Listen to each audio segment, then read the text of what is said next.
আজকে হঠাৎ আমাদের মিস্ত্রিকে গাঁথনিতে পাটা ধরতে হলো কেন, আর আমরা এতটি মানুষ আজকে ঢালাই করছি কেন, সবই জানতে পারবো। ভিডিওটা পুরোটা দেখো, তাহলে বুঝতে পারবো। তো আসসালামু আলাইকুম বন্ধুরা, এই চেন্নাইয়ের মাটিতে আমার 90 দিন চ্যালেঞ্জের আজকে 64 নম্বর দিন।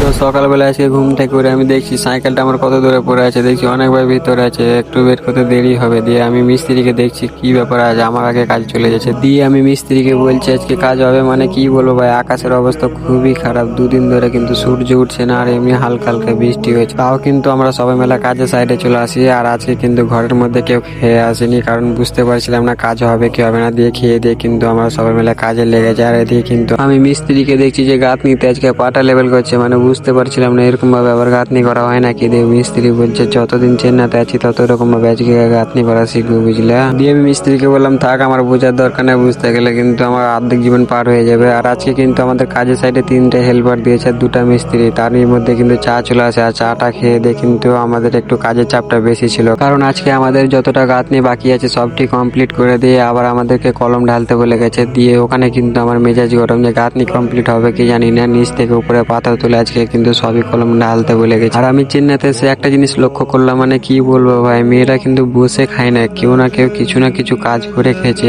আমি উপর থেকে দেখছিলাম একটা মেয়ে মাছ কেটে বিক্রি করছে, তাই ভাবছি যে একটা মেয়ে যদি এরকম ভাবে খেটে খায়, তুমি ছেলে হয়ে কেন পারবে না, কেন হার মানবে ভাই? কখনোই হার মেনে নিও না, কারণ মেয়েরা যদি এরকম ভাবে খেটে খেতে পারে, তুমি একটা ছেলে, তুমি অবশ্যই পারবে। শুধু তোমার মনের জোর থাকাটা দরকার, তাহলেই সবকিছু সম্ভব করা যাবে। দিয়ে আমরা কিন্তু বিকেল বেলার দিকে কলমগুলো ঢালার জন্য বোর্ডটা কমপ্লিট করতে শুরু করে দিয়েছি। আর বোর্ডগুলো কমপ্লিট করা হয়ে যাওয়ার পরে কিন্তু আমরা ঢালতে শুরু করে দিই। আর আজকে কিন্তু আমরা শুধুমাত্র 4টা কলম ঢেলেছি। আর হ্যাঁ, এরকম যদি আমার ডেইলি ব্লগ দেখতে চাও তাহলে অবশ্যই আমার পেজটাকে ফলো করে নিও।